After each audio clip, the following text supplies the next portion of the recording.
So, preliminary note, today, noon Eastern time, I will be speaking with Elon Musk over on X. There's an X space where we're going to be talking about Elon Musk and his fight with the Anti-Defamation League and standards of free speech on X, as well as advertising pressure on X. So if you want to check that out, make sure to head on over to X Spaces at noon Eastern time. Okay, so last night was the second big Republican debate. And by big, I mean Donald Trump wasn't part of it. And of course, there's no way to talk about the debate without talking about the fact that the frontrunner by 30 points in the national average right now was not part of the debate.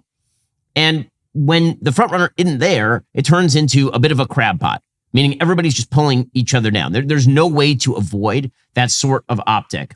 The question is anyone going to emerge from that crab pot to actually challenge Donald Trump? Now, here's the reality. Believe it or not, we're still pretty early in this race. It is only September 28th. At this point in the 2008 race, which is sort of the last open primary race that we had before Trump stepped onto the scene. In 2008, at this point, there was a running gun battle between Rudy Giuliani and Mike Huckabee for the Republican nomination.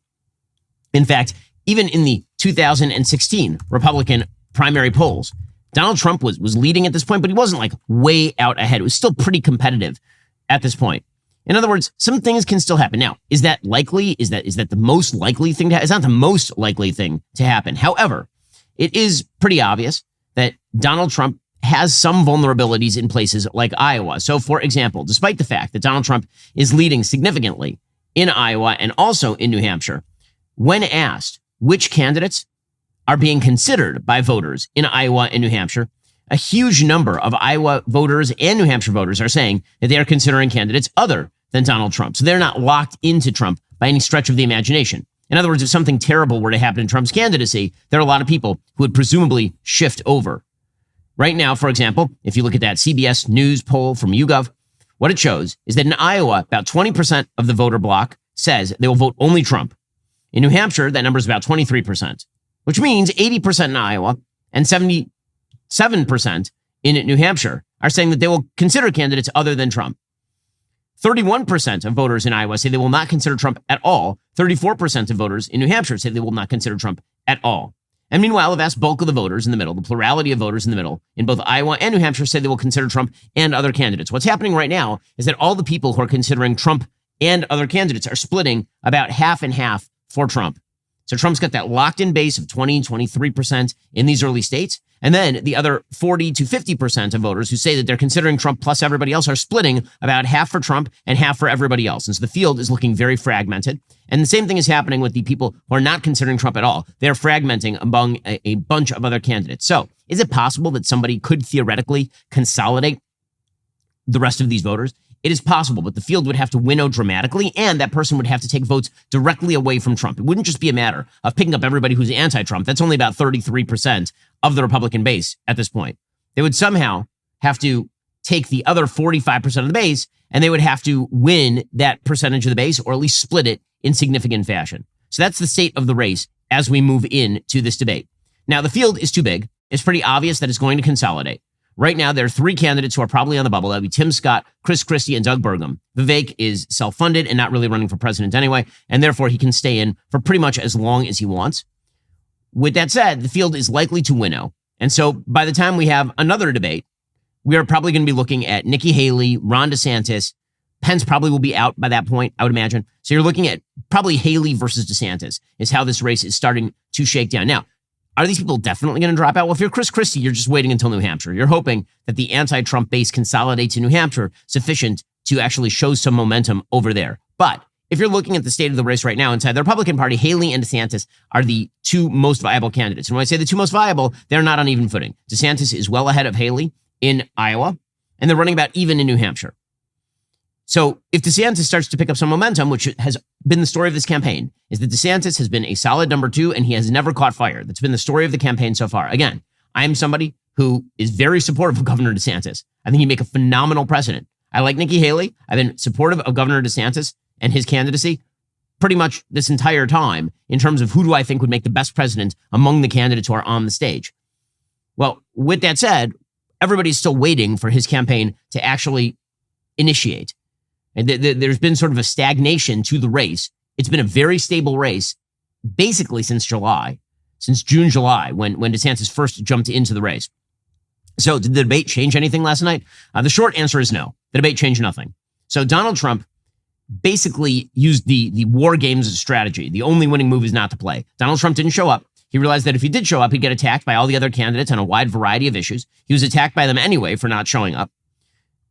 Instead, he decided that he was going to jet over to Michigan and he was going to do an event with like a few auto workers and claim solidarity with the members of the union over there, even though the union has shunned him and they are just licking the boots of Joe Biden, who is simultaneously licking their boots as well.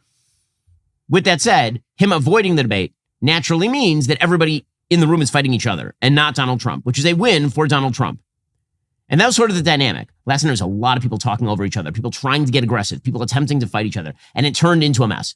It was a bit of a dog's breakfast. We'll get to that momentarily. First, you know a company is looking out for you when they actually upgrade your service and don't charge you for it. This is great news for new and current Pure Talk customers. Pure Talk just added data to every plan and includes a mobile hotspot with no price increase whatsoever. If you've considered Pure Talk before, you haven't made a switch, take a look again. For just $20 a month, you'll get unlimited talk, text, and now 50% more 5G data plus their new mobile hotspot. This is why I love Pure Talk. They're veteran-owned. They only hire the best customer service team located right here in the United States. Most families are saving almost $1,000 a year while enjoying the most dependable 5G network in America. I use Pure Talk myself. Take all my calls using Pure Talk. I take my calls pretty seriously, business, family. Well, Pure Talk makes it happen for me. They have a fantastic network. The tower network means that I get clear calls. And again, I'm saving a lot of money. Remember, you vote with how you spend your cash, so stop supporting woke wireless companies that don't support you. When you go to puretalk.com/Shapiro, you will save an additional 50% off your very first month of coverage because they actually value you. That's puretalk.com/Shapiro. Pure Talk, wireless for Americans by Americans. Okay, so let's jump into the debate. So last night, the debate was moderated by a person from Univision, which I don't understand why Fox News is partnering with Univision. That is a far left network. It's sort of like the MSNBC of the Latino community. So Hispanics and Latinos who are voting Republican or considering voting Republican in the primaries, they're not watching Univision. And every question that came out of Univision was biased to the left. It's Stuart Varney from Fox Business, and you had my friend Tana Perino from Fox News. And through no fault of their own, I mean, I can't blame the moderators. It's easy to blame the moderators, but it was just a pileup. It was just a 20-car pileup on the I-95. That's all it was. It was a complete car crash, pretty much from the beginning. There's a lot of awkwardness, a lot of weird moments, some entertaining moments.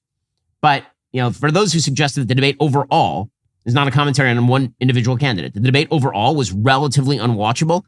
That's true. It was a not watchable event. Now, again, I think that some of that has to do with the moderate, some of it has to do with the way that these debates are done. When a person is asked a question, every other mic on the stage needs to be cut. That's just the way this ought to go. And then when the clock expires, then the mic should be cut. It should be that simple. If you strictly set the rules, then the rules have now been set. But nobody does that in these debates. It's kind of incredible to me. I don't understand why Fox News doesn't just set those rules right at the outset so you at least have some sort of order. The problem is that right now, you have 7 people on that stage all aggressively attempting to eat the microphone and get into that camera with the red light on. And they have no incentive to stop. So there's a ton of people talking over each other. There's a ton of sort of non-understandable nonsense where people were it just sounded like gray noise over your ear. So just on an optics level, it was not a good debate. Now, as for the particular candidates, Nikki Haley came in with some semblance of momentum. When I say some semblance, I mean, again, if you look at the polling data, she's doing better in New Hampshire than she was. She's doing better in Iowa than she was. She's still third right now to DeSantis by a pretty significant margin in Iowa, and she's now in the scrum in New Hampshire, meaning if she is second or if she's third or if she's fourth, it's kind of all the same because the reality is that it's Trump at 50, and then it's like DeSantis and Christie and Haley all between like 9 and 13%. So she's got some there's no question that Nikki has gotten some momentum off of the last debate. And she came in very aggressive. She came in very hot. Meanwhile, DeSantis was planning presumably to stick to his playbook. His playbook is, every time you come to me, I'm going to give you my accomplishments in Florida, which is a fine playbook. That's totally fine. He rebutted some attacks, some really, I think, scurrilous attacks by moderators talking about, for example, the Florida education plan to ban critical race theory. But it wasn't going to be a moment where he sort of elevated. As always, these debates are not friendly territory for DeSantis because he is, at least on the stage, the front runner, right? He's second to Trump. Everybody is second to Trump. But he is on the stage the front runner, which means he has to fend off all those attacks. Vivek apparently had a personality transplant. So he went from the first debate where he was just aggressively smarmy, like over the top smarmy, and just grinning ear to ear the whole time and insulting everybody on the stage, to much more humble Vivek. He must have gotten the exit polls from the last debate and seen that it actually blunted a lot of his momentum, and he decided to change it up. Tim Scott, by contrast, decided that he had to get more aggressive because he's also seeing those polls. And what they're saying is everybody thinks Tim Scott is a nice guy and nobody knows why he's on the stage. Chris Christie was just Chris Christie. The one thing you have to say for Chris Christie, that dude is always Chris Christie. He's never not Chris Christie. He's always Chris Christie, except when he's getting Donald Trump a Coke. But aside from that, he's always Chris Christie. And then Doug Burgum, no one knows why. And Mike Pence, I like the vice president. He brought a heavy dose of awkward last night. So just in terms of, there's a lot of cringe to this debate. Watching this debate felt like watching the earliest episodes of The Office before they sort of hit their stride, where it was all super cringe humor. You're not sure if you're even allowed to laugh or not. Okay, so the debate began with several of the candidates knocking Donald Trump for not showing up to the debate, which is perfectly appropriate. Donald Trump is a Republican candidate for the presidency. He should show up for the debate on every moral level. Also, on every strategic level, he definitely should not show up for the debate. I'm just going to point out that strategically speaking, when you are winning by 40 points and you don't show up to the first debate and nothing happens to your numbers, there's literally no reason for you to show up to the second debate. Okay, but of course, all the other candidates are going to attack Trump over this. So Chris Christie led the pack in attacking Trump for not showing up to the debate with the running gun battle for heaviest dose of cringe last night. I mean, this is like fatal dose of cringe here from Chris Christie. And I want to look at that camera right now and tell you, Donald, I know you're watching. You can't help yourself. I know you're watching, okay? And you're not here tonight, not because of polls and not because of your indictments. You're not here tonight because you're afraid of being on the stage and defending your record. You're ducking these things. And let me tell you what's going to happen. You keep doing that, no one up here is going to call you Donald Trump anymore. We're going to call you Donald Duck. No one's going to call you Donald Trump. They're going to call you. They're going to ask you why you're not wearing pants. Why you're wearing only a shirt but no pants. What happened to Melania? Where's Daisy? What is wrong with him? I don't even understand. Who wrote that line? That's the worst comedy line. That's a terrible line. They're going to stop calling you Donald Trump and they're going to start calling you Donald Duck. Okay, Bob Hope wants his routine back from 1947. Whoa. So not a good line there from Chris Christie. He starts off strong there, right? He's like, "You're not here. I know you're watching. The reason you're not watching is because you're." I thought maybe he was going to go to like Needles and Back to the Future too. He's like, "Because you're chicken, McFly. You're chicken." Oh, solid stuff there from Chris Christie. Okay, we'll get to more of this bleep show debate in just 1 second. First, as you know, I'm on the road. When I'm on the road, I got to tell you, I'm even less inclined to have fruits and vegetables because the food in Israel is fantastic, but I'll tell you what is still bad, fruits and vegetables. But you need the fruits and veggies because they're the thing that keeps you alive and healthy. This is why I rely on Balance of Nature. Balance of Nature fruits and veggies are a great way to make sure that you're getting essential nutritional ingredients every single day. Through Balance of Nature's advanced cold vacuum process, the vitamins, minerals, and phytonutrients of the fruits and veggies are preserved, so you get that vital nutrition in every capsule. Balance of Nature is a whole food supplement with no additives, fillers, extracts, synthetics, pesticides, or added sugar. The only thing in their capsules, pure fruits and veggies. Balance of Nature sent a bunch of their product down to the studio for my team to try, and we all love them. Producer Zach brought his Balance of Nature fruits and veggie capsules here to Israel. He takes them daily. I've been taking them as well. Obviously, if I'm taking them, that means they're kosher. So if you're one of my fellow kosher keepers, then you can also be having Balance of Nature stuff. When you're disciplined enough to take care of your health, you reap the benefits. Your body will thank you. Go to balanceofnature.com. Use promo code Shapiro for 35% off your first order as a preferred customer. That's balanceofnature.com. Promo code Shapiro for 35% off your very first preferred order. Okay, so Christie wasn't the only candidate who called out Trump for not being there. DeSantis also called out Trump. And this obviously is a much better calibrated attack than, "So where are you? Are you Donald Duck?" This is a lot better here from DeSantis. Where's Joe Biden? He's completely missing in action from leadership. And you know who else is missing in action? Donald Trump is missing in action. He should be on this stage tonight. He owes it to you to defend his record, where they added $7.8 trillion to the debt. That set the stage for the inflation that we have now. I can tell you this, as governor of Florida, we cut taxes, we ran surpluses, we've paid down over 25% of our state debt, and I vetoed wasteful spending when it came to my desk. And as your president, when they send me a bloating spending bill that's going to cause your prices to go up, I'm going to take out this veto pen and I'm going to send it right back to them. Okay, that's a good pitch from Ron DeSantis. Now, again, does that damage Trump in any serious way? I mean, Trump's not even there. And unfortunately, a huge percentage of Trump supporters don't actually hold him responsible for many of the things he actually did while he was in office. But if you're going to launch an attack on Trump, that is the proper attack on Trump. Come defend your own record. Okay, meanwhile, Mike Pence decided that he was going to go mano a mano with Christie in the awkward lane. So he decided that he was going to talk about, he was asked about Joe Biden showing up at the UAW strike. He was asked about Donald Trump showing up and speaking in Michigan.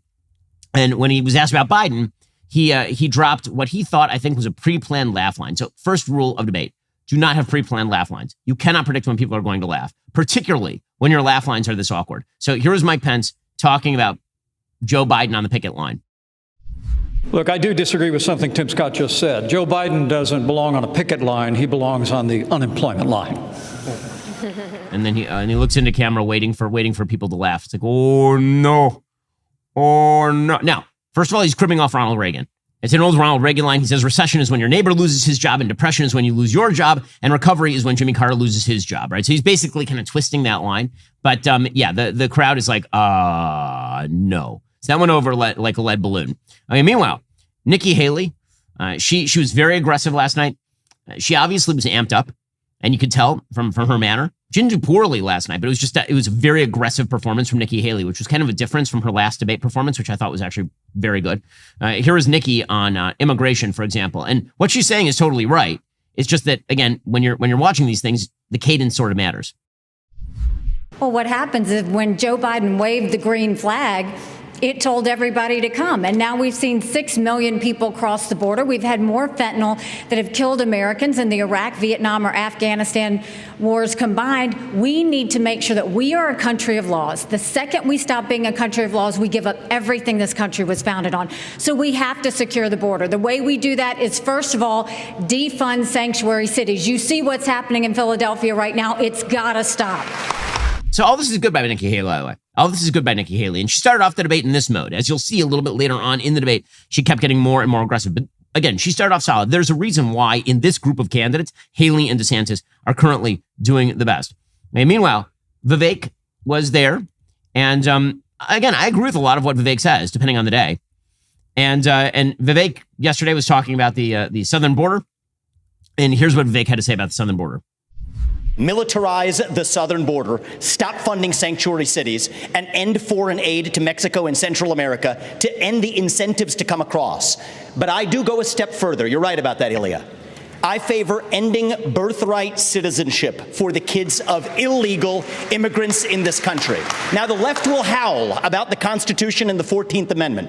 The difference between me and them is I've actually read the 14th Amendment. What it says is that all persons born or naturalized in the United States and subject to the laws and jurisdiction thereof are citizens. So nobody believes that the kid of a Mexican diplomat in this country enjoys birthright citizenship. Not a judge or legal scholar in this country will disagree with me on that. Well, if the kid of a Mexican diplomat doesn't enjoy birthright citizenship, then neither does the kid of an illegal migrant who broke the law to come here. Okay, so what Vivek is saying there, by the way, actually is a good legal argument. This has been a very, very long and interesting ongoing legal argument among conservative legal scholars is whether birthright citizenship actually was ever meant to extend to kids of people who are subject to another jurisdiction. So if you are a Mexican citizen but not an American citizen, you come here and then you just drop a kid.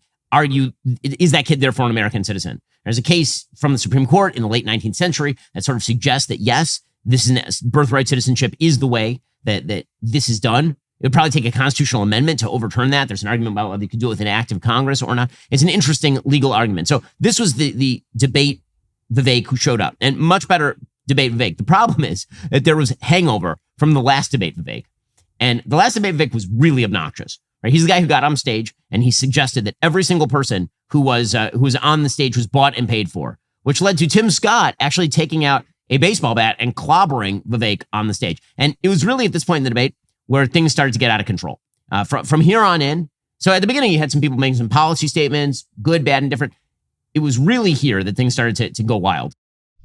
I can't imagine how you could say that knowing that you were just in business with the Chinese Communist Party and the same people that funded Hunter Biden millions of dollars was a partner of yours as well. It's not nonsense. So look, here's what I want to respond. These are good people who are tainted by a broken system, and it's not the fault of anybody who's involved. Some of us are tainted. Excuse me.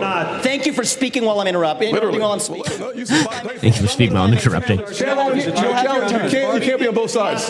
Gentlemen, you'll have your turn. One of the challenges we should have please focus on the issues that matter. We know we did business in China. Does it sound listenable to you? If I may address, focus on holding Joe Biden accountable. That's what we need to be focusing on. I actually agree with Ron DeSantis. And then Ron jumps in. So this turns into, oh my gosh. So this whole thing turns into the opening number of Guys and Dolls, right? It's I got a horse right here. His name's Paul Revere. And now you've got three guys singing simultaneously about which horse they're picking. Like, use the mute button, gang. Use the mute button.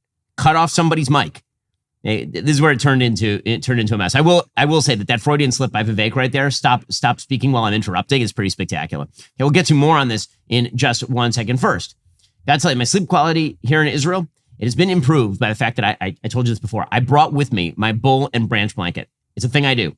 It's so comfortable. It is the thing that allows me to sleep even when I'm on the road. Well, your bedding should be that good. Start investing in your best sleep with Bull and Branch. They make the only sheets that get softer with every single wash. Bull and Branch sheets are made from the finest 100% organic cotton threads on earth. They feel buttery to the touch. They're super breathable. They're perfect for both cooler and warmer months. Their signature hem sheets were made with luxurious threads. They're made without pesticides, formaldehyde, or other harsh chemicals. Best of all, Bull and Branch gives you a 30-night risk-free trial with free shipping and returns on all orders. You're not going to want to return them. They are just that good. Again, they're so good I travel with them. Sleep better at night with Bull and Branch sheets. Get 15% off your first order when you use promo code Shapiro at bullandbranch.com. That's Bull and Branch, BOLLAND, branch.com. Promo code Shapiro. Exclusions apply. See site for details. They're awesome. That cable knit throw blanket, that's the thing that I bring with me. Awesome, awesome stuff. Check them out right now. Bullandbranch.com. Promo code Shapiro and get 15% off your very first order. Alrighty, so the debate, again, from here, it started to spin out. Pence also hit Vivek Ramaswamy. Again, one of the hangovers from the last debate is that Vivek pissed everybody off, and everybody decided they were going to take their revenge. So here was Pence slamming Ramaswamy. They were going after Vivek also because he accused everybody on the stage of being corrupt. And now they're all like, dude, you tried to cut a deal with the same Chinese business partners that Hunter Biden cut a deal with. Here's Pence. Well, first, let me say I'm glad Vivek pulled out of his business deal in 2018 in China. That must have been about the time you decided to start voting in presidential elections. So we're nice to have you participating in elections. So let me speak to this issue. Number one. Okay, we're done there. That's all we need from Pence. But again, just demonstrative of the kind of ire that people had for Vivek on the stage. Nikki Haley also could not stop going after Vivek last night. So this started off actually when Vivek Ramaswamy was asked about TikTok. So he had this very weird flip-flop on TikTok where he said TikTok should be banned. And then he made a big statement about how he was going on TikTok. Now, listen, I think TikTok should be banned. I'm on TikTok because my view of this is pretty simple. I'm going to go wherever the eyeballs are. I'm going to go where the eyeballs are because otherwise the bad guys get the eyeballs. So if TikTok is available to people, I'm not going to pretend it's not available. I have the same view of this that I have about ballot harvesting or about early voting. When these things are available, you have to use them because the other guys are going to use them. And that's kind of what Vivek says right here. But then he kind of goes further and suggests that maybe we shouldn't ban TikTok. So here was Vivek talking about TikTok. TikTok is banned on government-issued devices because of its ties to the Chinese government. Yet you joined TikTok after dinner with boxer and influencer Jake Paul. Should the commander-in-chief be so easily persuaded by an influencer? So the answer is I have a radical idea for the Republican Party. We need to win elections. And part of how we win elections is reaching the next generation of young Americans where they are. So when I get into office, I've been very clear. Kids under the age of 16 should not be using addictive social media. We're only going to ever get to declaring independence from China, which I favor, if we actually win. Okay, so he avoids the question on whether to ban TikTok or not. And this leads to Nikki Haley getting very aggressive. And some people thought this was a good moment for Nikki Haley. I actually don't think this is a good moment for Nikki Haley because, again, Nikki Haley's entire approach here has been very genteel. Like she's been aggressive enough to attack people, but I don't think this moment went over for her particularly well. This is infuriating because TikTok is one of the most dangerous social media apps that we could have. And what you've got, I honestly, every time I hear you, I feel a little bit dumber for what you say because I can't believe that here you've got a TikTok situation. What they're doing is these 150 million people are on TikTok. That means they can get your contacts, they can get your financial information, they can get your emails, they can get text messages, they can get all of these things. This is very important for our party. Exactly what they're doing. This is very important for our party, and I'm going to say you've gone and you've helped China make medicines in China, not America. You're now wanting kids to go and get on the social media that's dangerous for all of us. You went and you were in business with the Chinese that gave Hunter Biden $5 million. We can't trust you. We can't trust you. We can't have TikTok in our kids' lives. We need to ban it. So it kept going like that. And then Vivek had the temerity to say we shouldn't be attacking each other up on the stage when literally last debate, that's what he was doing. So again, the person who was rising up from the scrum in all of this was his strategy, which is I'm going to stand over to the side here, right? You guys want to do your car crash thing? I'm going to be like over here. It mainly succeeded. One of the best moments that DeSantis had last night was his moment on abortion. So he was asked specifically about abortion policy because Donald Trump has been incredibly aggressive in calling out DeSantis's 6-week abortion ban in the state of Florida. In fact, going so far as to suggest that it's immoral to pass heartbeat bills in the states, which again, I don't see how any pro-life person can say that. You can say they think it's tactically wrong to suggest a heartbeat bill at the federal level because it's not going to pass and it's just going to tick off independent voters. I understand the tactics, but to suggest as a pro-lifer that it's bad to pass such a bill is, of course, ridiculous. Here is DeSantis' answer on abortion. Abortion was on the ballot in 6 states in 2022. Republicans lost all of them. Next year, abortion will likely be on the ballot in Arizona. That is a must-win state. Governor DeSantis, how are you going to win over independent, pro-choice voters in Arizona? Same way we did in Florida. We won the greatest Republican victory in a governor's race in the history of the state, over 1.5 million votes. We were winning places like Miami-Dade County, Palm Beach, that nobody thought was possible because we were leading with purpose and conviction. I reject this idea that pro-lifers are to blame for midterm defeats. I think there's other reasons for that. The former president, he's missing in action tonight. He's had a lot to say about that. He should be here explaining his comments to try to say that pro-life protections are somehow a terrible thing. I want him to look into the eyes and tell people who've been fighting this fight for a long time.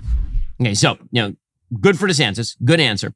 And then, of course, DeSantis got attacked over supposed misteaching of slavery in the States. And again, this is a good defense by DeSantis. So here was the reporter from Univision. Again, this is a left-wing question from an MSNBC Latino reporter. I mean, that's basically what Univision is. It is a Latino MSNBC, suggesting that the teaching of slavery in Florida talks about the massive benefits of slavery, which of course is not true.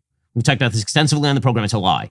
It very much resembles the Associated Press standards, the prior teaching standards that have been applied in the state of Florida are pretty much mirrored here. All it says is that slaves could use skills they learned during slavery opportunistically in order to advance their lives after slavery. That does not mean slavery was a good thing. It's the same thing as suggesting that if you went to jail and then you somehow got a degree while you were in jail, you used that after you went to jail. It doesn't mean jail was great for you. It doesn't mean jail's like an amazing place. In any case, here is DeSantis rebutting this ridiculous question. Quote, slaves develop skills which in some instances could be applied for their personal benefit. You have said slaves develop skills in spite of slavery, not because of it. But many are still hurt. For descendants of slaves, this is personal. What is your message to them? So first of all, that's a hoax that was perpetrated by Kamala Harris. We are not going to be doing that. Second of all, that was written by descendants of slaves. These are great Black history scholars. So we need to stop playing these games. Here's the deal. Our country's education system is in decline because it's focused on indoctrination, denying parents' rights. We eliminated critical race theory, and we now have American civics and the Constitution in our schools in a really big way, just like President Reagan asked for in his farewell address back in 1989. Florida is showing how it's done. We're standing with parents, and our kids are benefiting. Okay, then Tim Scott. Again, this is where these debates sort of tend to go off the rails, and it does show who has limits and who does not. I do not like badly calibrated attacks or attacks that are dishonest.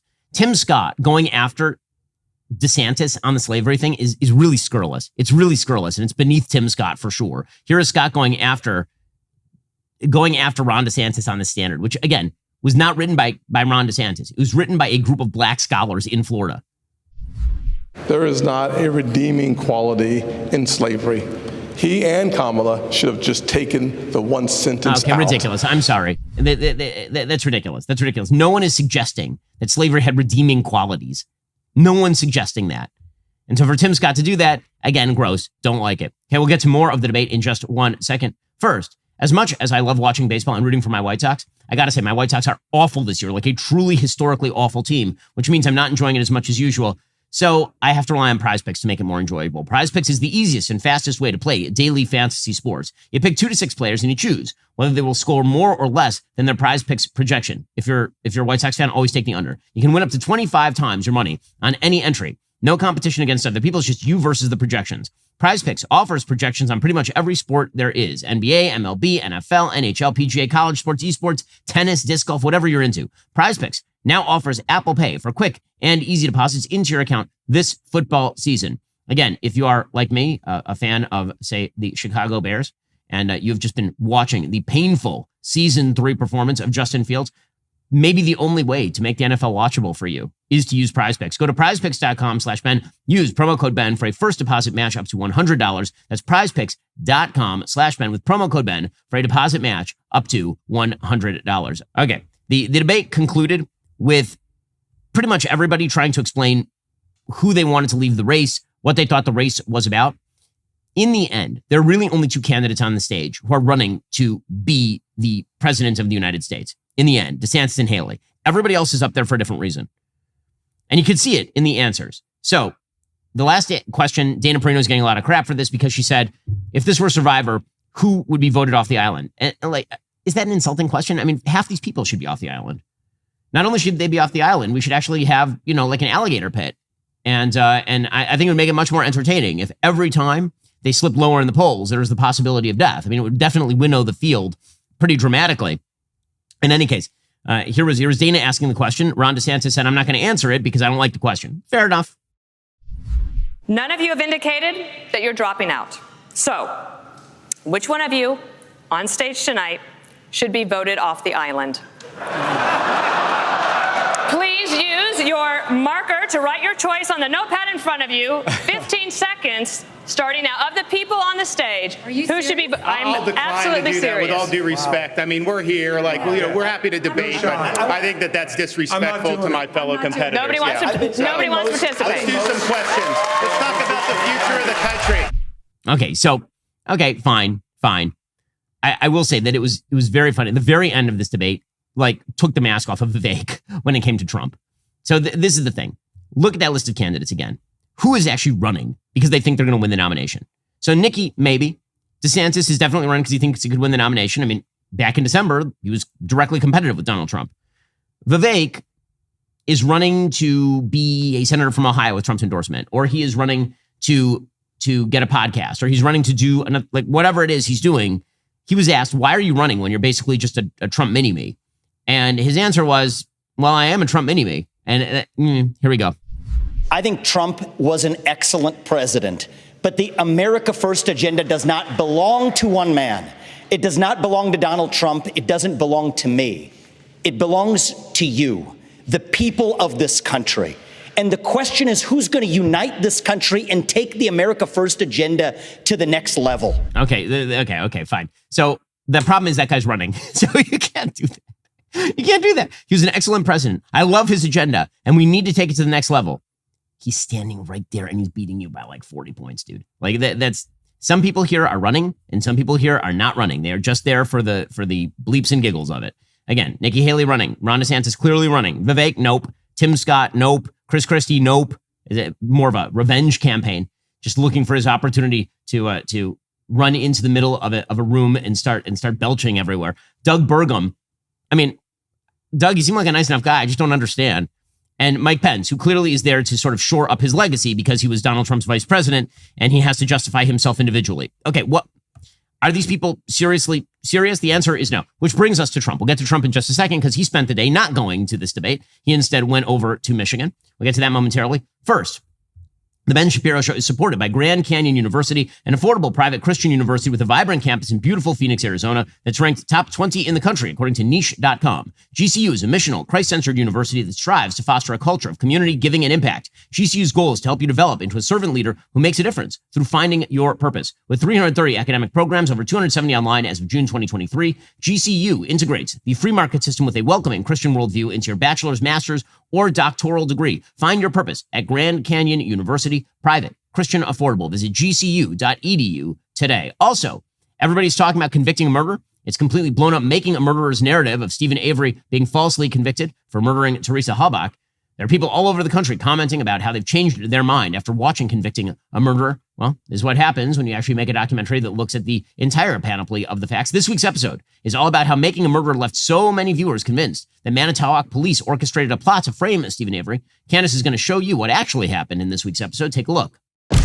Coming up on Convicting a Murderer. The key was the biggest piece of evidence that viewers to this day believe was planted. It was a story that was really tailor-made for Hollywood. He was on TV constantly saying, it's Manitowoc County, they're framing me. It's got to be a setup, because if I didn't do it, they had a plan to stuff.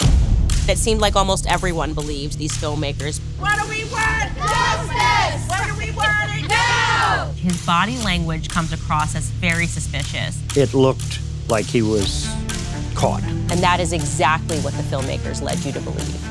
Why are you editing my courtroom testimony? You should be still faithful to the facts. I started to realize more and more that this was an entertainment piece. This wasn't a piece of journalism like I thought it was going to be.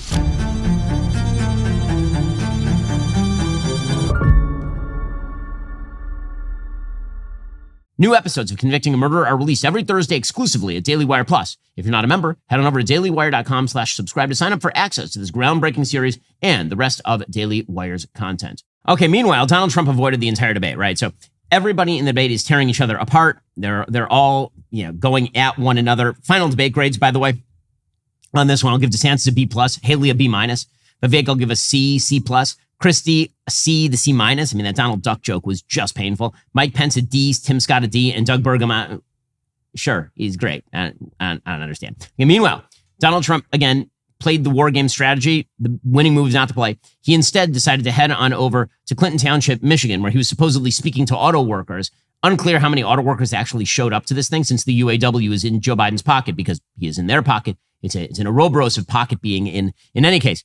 Donald Trump goes there and he speaks about the auto workers, and he gets some headlines. This is smart politicking by Trump. Again, he does have an innate instinct for getting attention and for misdirecting the cameras to a place he wants them to be, which is why it is so all-fired frustrating that for the last 8 years, Donald Trump has not used that magical power in order to direct attention where it should be. In any case, he goes to Michigan and he jumps in on his trade agenda, suggesting that globalization, or what he calls globalism, not quite the same thing, that globalism is responsible for what's going on.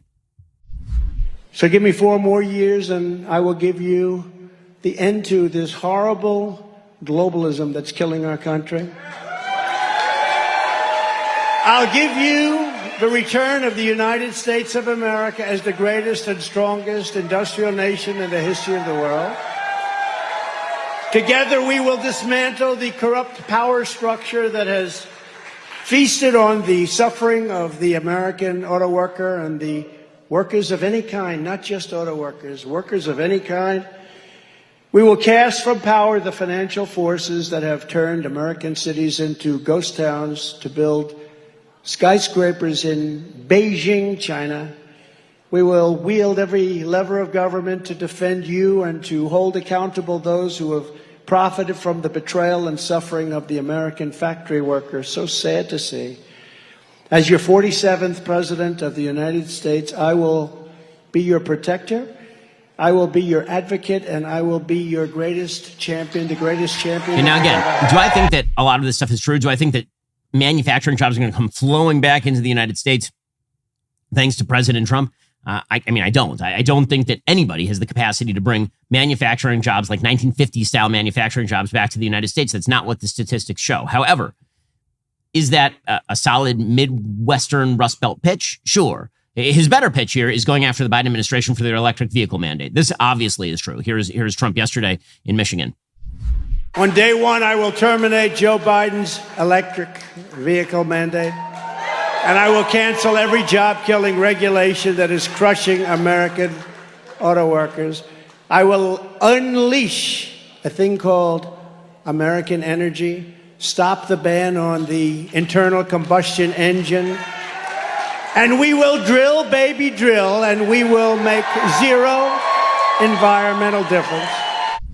Okay, so, again, all of that is good, and it's smart for Trump to go to Michigan. He gets attention away from the debate. Now, the biggest issue that Trump is about to face is actually this fraud case. So believe it or not, all of the criminal violations that he may or may not have committed, I think 3 of the 4 criminal cases are BS. I think the one on classified documents is very difficult for him to defeat just in the actual court of law, because he says on tape that he does the crime. But those are not really the biggest threat to him. The biggest threat to him, and the thing I'm sure that he is worried the most about, is this fraud case in New York. Now, the fraud case is absurd.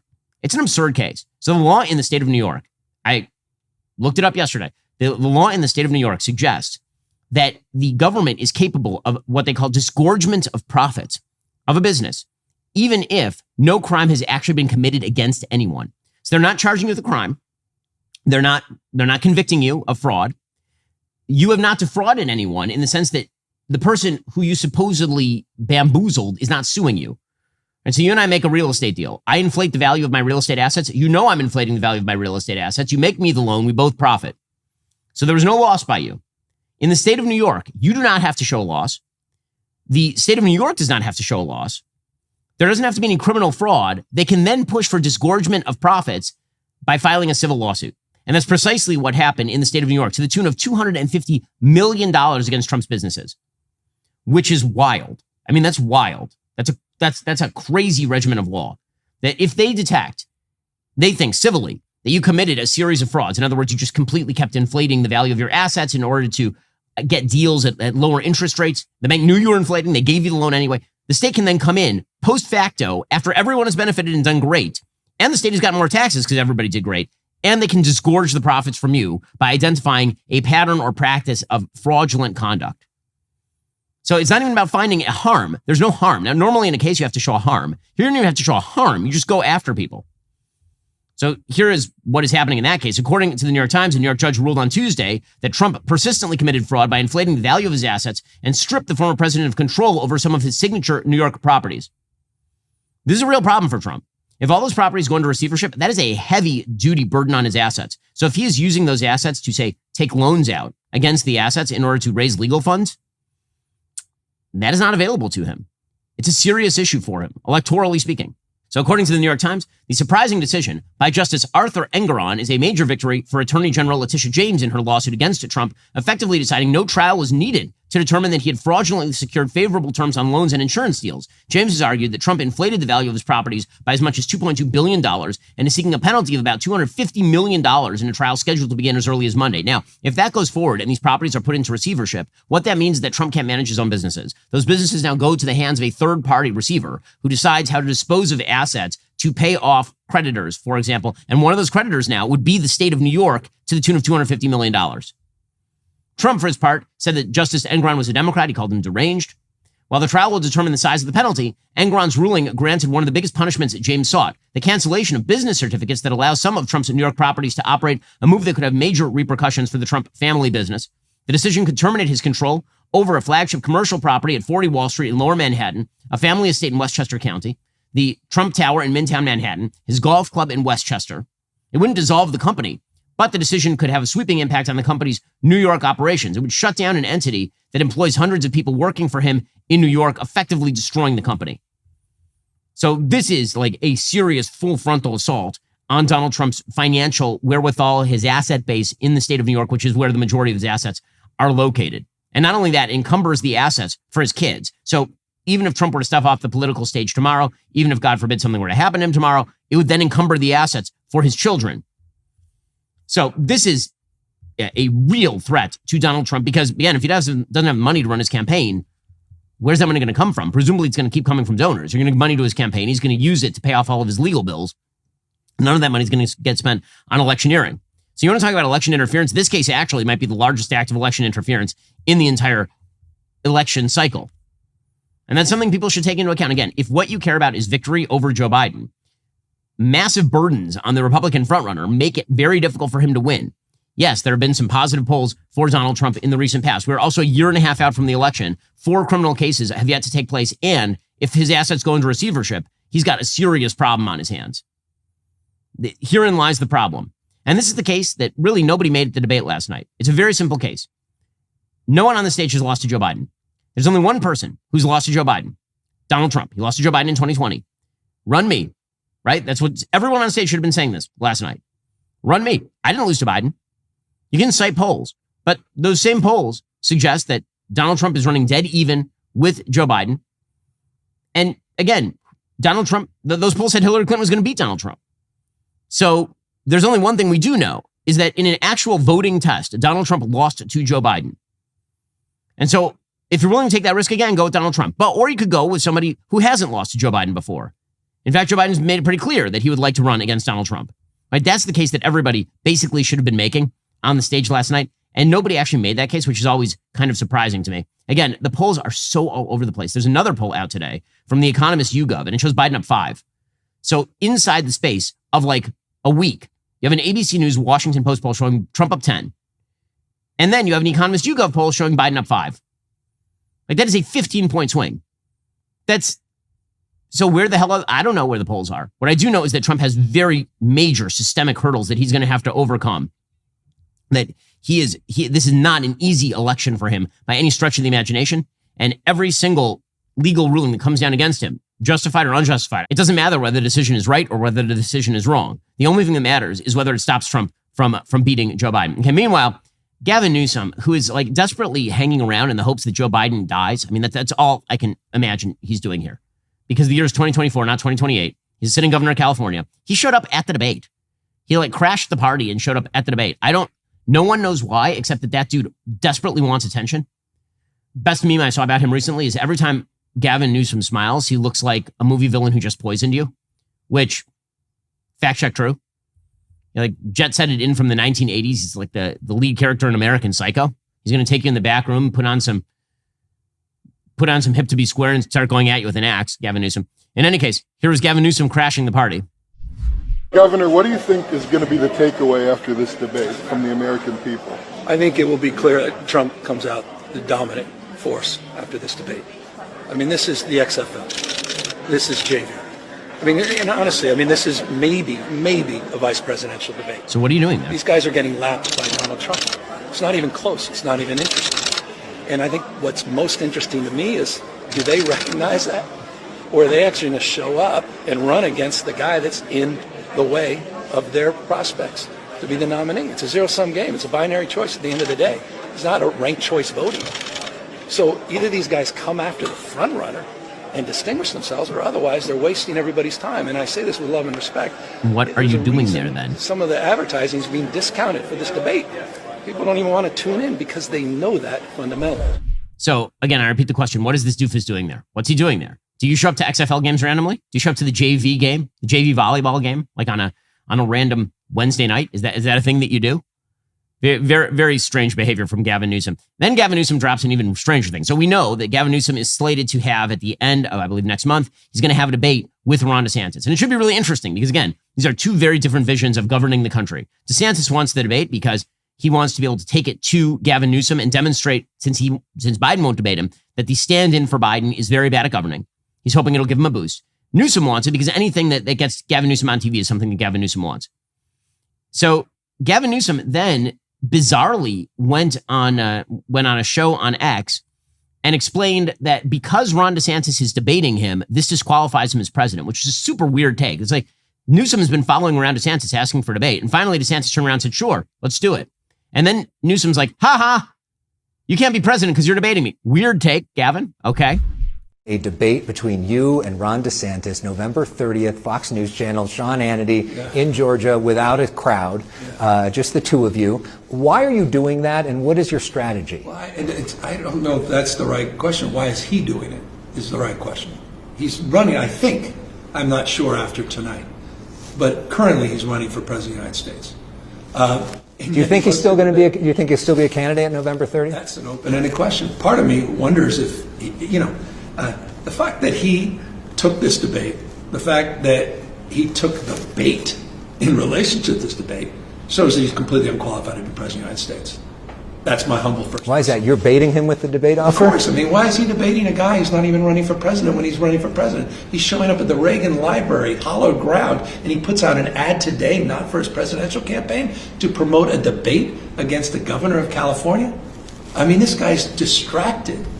I mean, he is a big weirdo. He's a big, big weirdo. So debate me, but if you do debate me, that means you're bad, is a very weird take from Gavin Newsom, who's, again, just sitting around hoping that Joe Biden dies. Let's be real about this. That's all he wants in life. Because he figures that since he's running a shadow campaign, if that happens, then he picks up the pieces.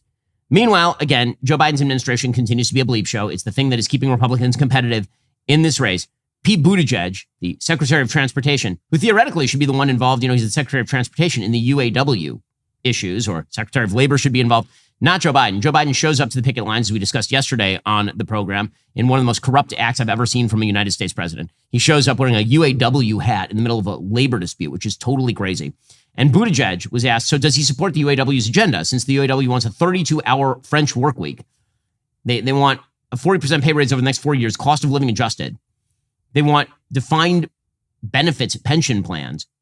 They want the moon, the sun, and the stars. Do you think Biden agrees with that? Buttigieg can't say yes to that, because if he does, then Biden looks like a shill. So instead, he tries to avoid the question.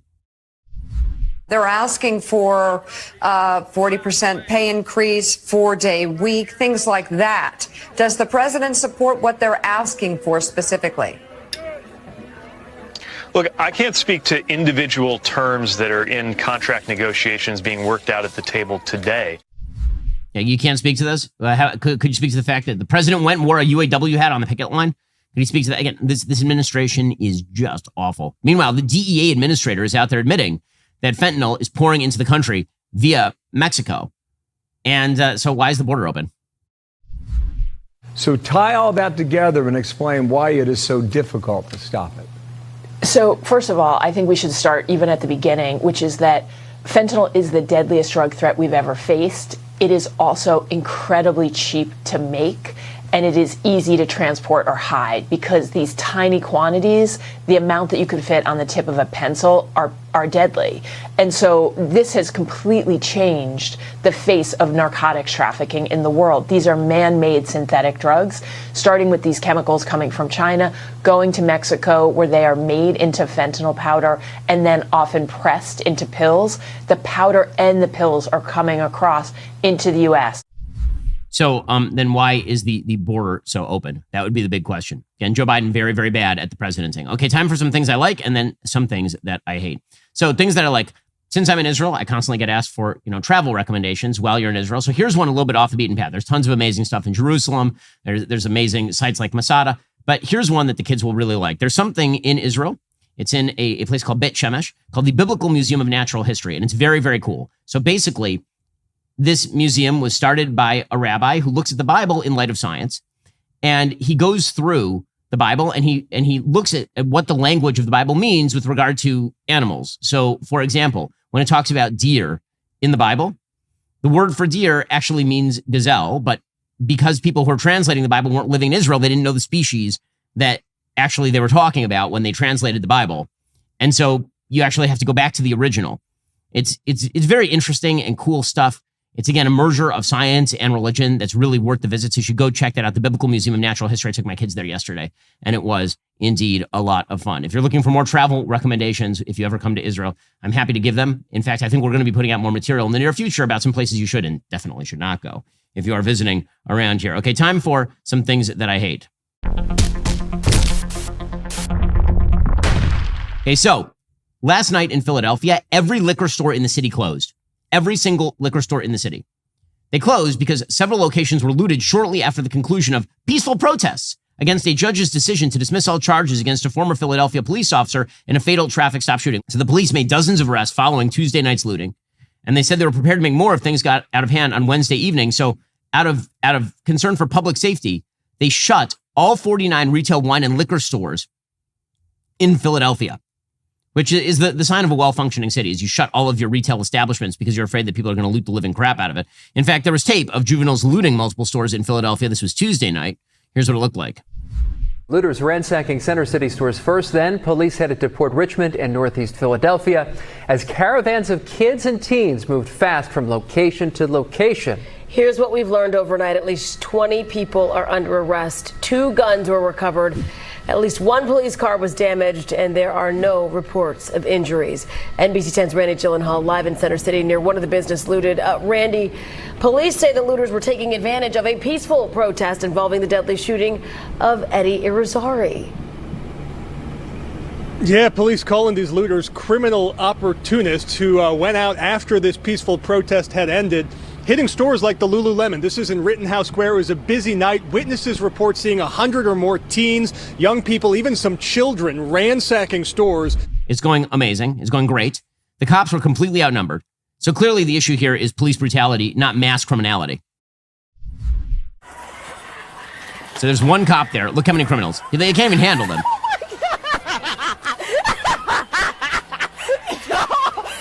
And this lady just sitting there, filming and laughing hysterically. Oh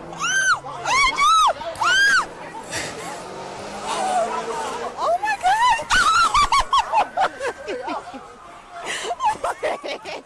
God!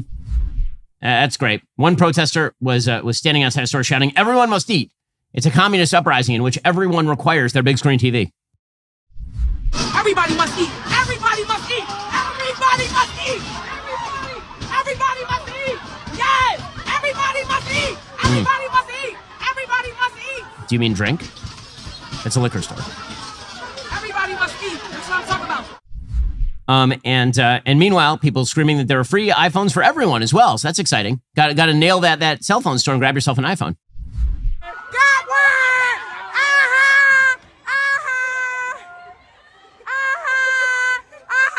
Free iPhones! Free iPhones! Free iPhones! Question: where are the parents? Where are the cops? Why have the cops not been allowed to arrest every single one of these people and their parents? Why is it that we are supposed to pretend that mass criminality, if it is disproportionately of one particular race, is in fact something justifiable? I promise you that if there were vast crowds of looting white teens going into the center of Philadelphia and stealing things, I don't think that you'd be getting the kind of national media blackout that you've been receiving for this particular story. And by the way, Philadelphia is not the only city that's been hit by this stuff. Chicago's been hit by this stuff. Seattle's been hit by this stuff. Los Angeles has been hit by this stuff. Obviously, race ties into it. It was tied into the protest in the first place. The entire lie that the police are systemically racist has led to a feeling among a certain small subset of a certain group that believes that they are impervious to actual law abidingness, that they have a right to go into stores and steal things. And I don't even understand how a person has the moral impetus to believe that you have the right to steal a thing. Where does that come from? Somebody obviously feels morally justified. Everyone must eat. Free iPhones for everybody. Laughing hysterically while people en masse commit acts of criminality and the cops aren't there to stop them. I mean, this is societally ruinous stuff, but it's being treated with kid gloves, specifically because if you were to say the opposite, which is criminality of any race is disgusting, despicable, and criminals should go to jail. And we need more cops to arrest more people who commit criminal acts so that they all go to jail if they commit criminal acts. Anybody who commits criminal acts should go to jail. If that were the actual take, then the immediate response from the left will be disproportionate number of black people going to jail, racist, terrible, fewer cops. We know because it's exactly what happened in 2020. Man, the wages of racial intersectionality when it comes to crime, vast criminal behavior. All right, guys, the rest of the show continues right now. You're not going to want to miss it. We are going to be getting into the government shutdown and the latest over there. If you're not a member, become a member, use code Shapiro. Check out for 2 months free on all annual plans. Click the link in the description and join us.